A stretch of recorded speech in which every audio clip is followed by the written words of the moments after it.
soy un árbol pequeño, tu novio dominicano, tu padre de hijos, tu hermano, tu toda familia también. ¿Qué la que hay, mi gente? Rico.toro.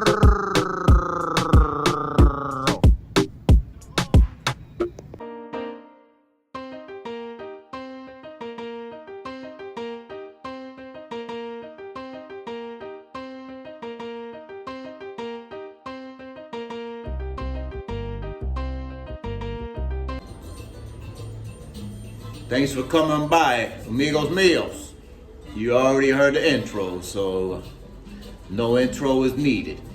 And I had a little message to start with. I thought I would say something, to my Dominicanas that happen to come across my stuff sometimes. So they throw around that word jaiba and tocaño a little too much sometimes, so I throw it back at them, If I'm jaiba or tocaño, so is your father, your baby's father, your brother, your Dominican boyfriend, etc. That's what I was saying for those of you that didn't catch that. So, question of the day is, can you find true love, amor verdad, in Dominican Republic? Yes, you can. But there are some do's and don'ts. And, there's ways and places to go about it. This past weekend, I was thinking more about it. Personally, I'm not the commitment type. I'm not looking for a serious relationship or relación seria, as they say here. I'm not looking for a wife. Not looking for that commitment. But for those that are set on that, there are just a couple things to consider. SOSUA, it's kind of like the circus I'll use for this reference. So I'm going to quote a good friend of mine who's lived in this country like 7 years. And he's doing a lot of dating now, looking for the more, college educated type accountants, lawyers, salon owners, entrepreneurs of other sorts, etc. And when he moved out of SOSUA and just stopped coming to SOSUA entirely, well, he does come here sometimes. If he's in Cabaret or something for lunch or something, he might stop by and meet me or some other friends that might be visiting for a quick lunch or something. But that's really it. But for the most part, he just has great disdain for SOSUA. And anyways, his quote he said to me a while back was, if you're tired of meeting clowns, stop going to the circus. Well, SOSUA is the circus. And most of the people, girls that you meet, ladies, in SOSUA are clowns. Enough said. So, if you're looking for real love, one of the main things is learn to communicate. You don't have to you don't have to be fluent Spanish. Google Translator is great. Shout out to him, as Tiamat Santiago says. Shout out to Google Translator. It's great for the words to, what do you want for dinner? Where are you going? You staying over? How much? It's good for those basic conversations dealing with professionals, but that's not real communication, because in addition to learning the language, getting the words across, there's also that cultural communication. What do they really mean? For example, relación seria, serious relationship, there's not a one size fits all. When some say that, it means they're looking for a husband. When some say that, they're looking for a boyfriend to shack up with, live with. When some say that, they're just looking for a solid dude to date, see where it goes. etc. Now, all these come with certain financial understandings. It's just culture, machismo culture. The man is supposed to be some sort of provider. And if you're looking at peso per peso, dollar for dollar, it will often cost you more out of pocket, out of bank, to have a regular girlfriend, to try to have real love relationship. You know, let's be clear. So it's not about saving money that you choose this type of relationship or that type of relationship. It's what you really want. Like some people get tired of the clowns, the circus. So they're looking for a little something more deep. Now, I would say you have to be here first. If you're not here, at least either, you know, if you're not here like 9-10 months of the year, I would say there's no chance in you having like a real solid relationship, chance of finding real love. Now, if you're here like 6 or 7 months, spread out, like here a month or two, you know, back in your home country a couple of weeks to a month, and then back for a month or two. If you're doing it that way, maybe so. But if you're coming for a week at a time, 3-4 times a year, you know, 2-3 weeks, you know, a couple months go by before your next return, it's very slim to none that you'll find that. So, you know, in addition to the communication, there's also like learning the culture. Chances are very slim that they're gonna really give a damn about learning your culture. You may think, well, okay, he who holds the gold makes the rules. Well, I believe in that. However, we're all guests here. So we're in their country. And a lot of times, American culture is so watered down. And, you know, there's already hip-hop influence. There's already American pop culture is pretty much global. So there's not a lot for them to learn. They just turn on the TV. They see certain influences here already. So there's not a lot really. What do they need to learn? Whereas their culture is not something that just came about like, you know, in the last 20-30 years. Their culture is like been pretty much the same, you know, for I don't know, hundreds of years, since the revolution. Excuse me, I'm not a history buff, so forgive me, you know, for lack of better terminology on that. So chances are you got to adapt a lot more to their culture and their country than you can expect them realistically to adapt to yours. That's all I'm saying. So that's another thing. You know, you got to learn to move. You got to learn to move more like more Dominican. Or I'm not even more Dominican, but less touristy. Like, I know guys, you know, pasty white old dudes from, you know, from the States or Canada or wherever. I know American brothers that all know how to move really well in the Dominican communities, in Puerto Plata, Santiago, San Domingo. And they all say basically the same thing. You know, when they always say the same thing. When Dominicans go out at night in particular, they'll put on a collar or they'll put on pants. You know, they'll wear a certain kind of carry themselves with a certain kind of swag. You know, I'm not saying you gotta wear skinny jeans because I don't own any. My legs are too big. I need like 3 sizes too big to get in them probably. But I'm not saying you gotta like emulate them to a T. I'm just saying that you have to look more like, I guess, a gentleman would when he goes out to a nice restaurant or a club or something, just like you would stateside, rather than a beach bum on vacation when you're going to Dominican establishments, you know, especially at night. That's all I'm saying. And I think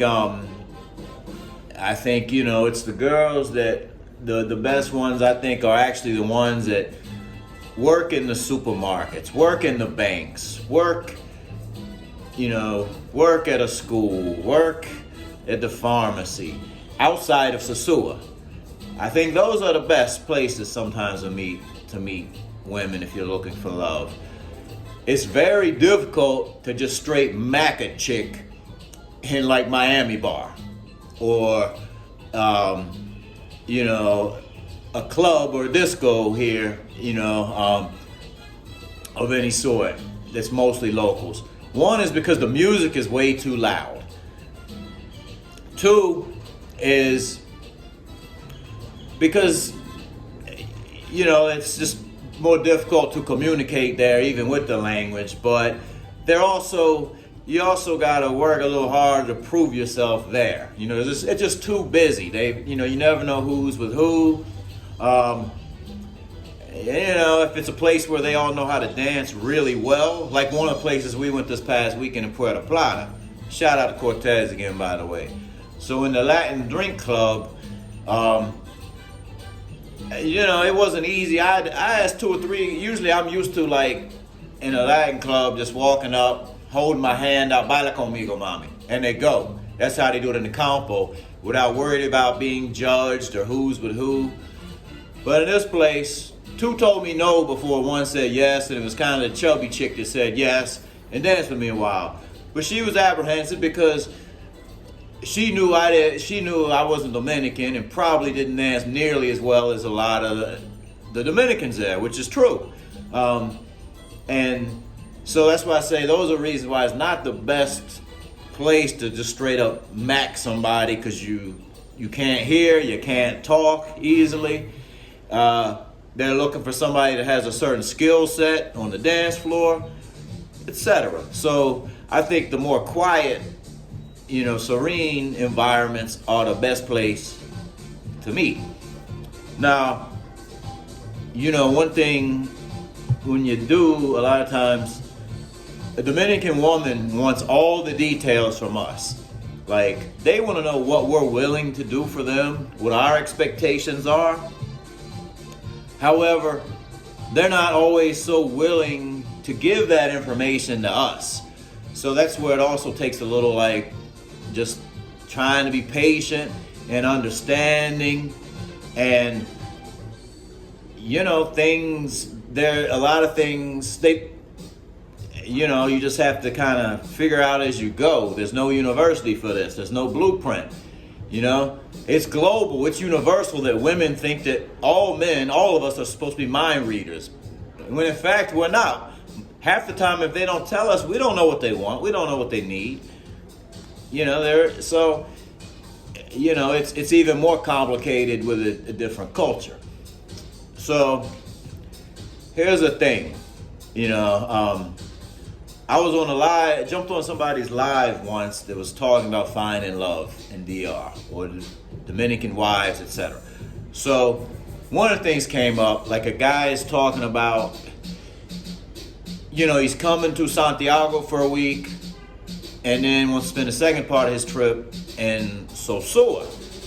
And my response to him was, if you really are looking for love, you can't have 1 foot in the hoe and go lane and 1 in the looking for love lane. You have to you almost have to separate yourself from the hoe and go pay for play lane if you're really looking for love, because it'll mess up your mindset. See, because if things are a little more challenging in the real love lane, what are you gonna do? You're gonna, instead of trying to work out the problem or be patient, you're gonna quickly just jump ship and be like, I don't need this crap, I don't need this trash, I'm gonna just go find something over here and smash. And so you end up basically shooting yourself in the foot before you get started. So you have to almost commit, have the discipline, the willpower, and commit to finding that like looking for that real thing in the regular places before you say, I'm going to dip off to Sosua a little bit after trying to find love in Santiago for a week, for example. Now, it's one thing once you get your boo, your main squeeze or whatever. If you decide to dabble on the side, in Sosua or somewhere, take a trip to Boca Chica, Medellin or something, so be it. That's different. But because you've already established your main girl, your real love prospect, etc. So it's one thing to do that, and I mean, I'm gathering this from guys I see. I know quite a few guys that have had or have real serious relationships with girls that, they've been with years, and they're not, and these girls are working still, got legit jobs. They vetted them well. And also, here's another thing. Like, if their family just worships the ground you walk on the minute you come in the door, chances are that's not one for real love. What I mean is, I'll use Felix, for example, in Puerto Plata. It was said in another video before that, like, Felix's old lady, her father grilled him. He met the family, they grilled him. What are your intentions with our daughter? What are you really about? He had to really, she was really seeking her father's approval. And he had to really earn the family's trust or whatever. I mean, that's still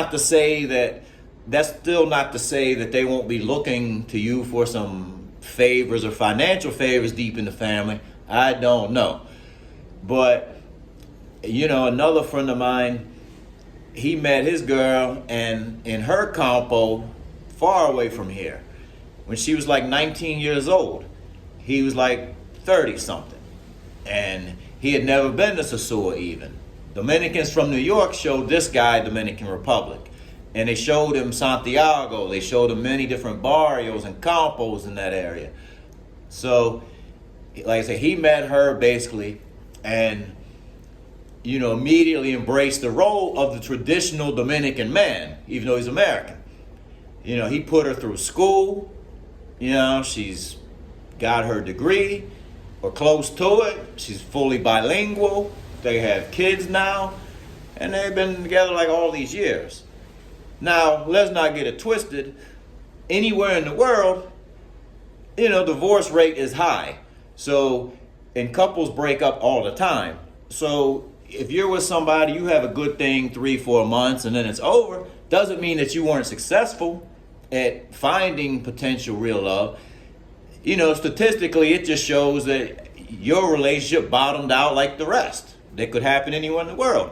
So, I don't think by saying you can find real love, it means necessarily that, that I'm guaranteeing that you're going to go the full distance till death do your part or whatever. But I'm just saying that you can find it. There are just things to consider, like if you start off instantly, if the thing is instantly like meeting them and them holding their hand out or asking, what are you going to give me for my time or whatever, chances are it's not going to lead there. If you're not here on the ground enough, chances are it's not going to lead there. Yes, there's a financial factor. But then again, that also comes with, if you're a Dominican, there's a financial factor. Like, you have to be some sort of provider. So, just to recap, it can be found. You just got to learn how to move the right way. You have to be patient. You have to understand that it's not going to be easy. You have to understand that just because things are a little rocky don't mean, you don't go like I say, you can't have one foot in the hole and goal lane and one in the serious love game. You got to kind of commit to that serious lane. you know, or in order to keep the right mindset, stay focused on the goal at hand. So, best of luck to you. Hope you learned something. Just some things to think about. Rico Toro. Thumbs up if you haven't already, but I think you have. Hit that subscribe also, y'all. Peace. Stay well.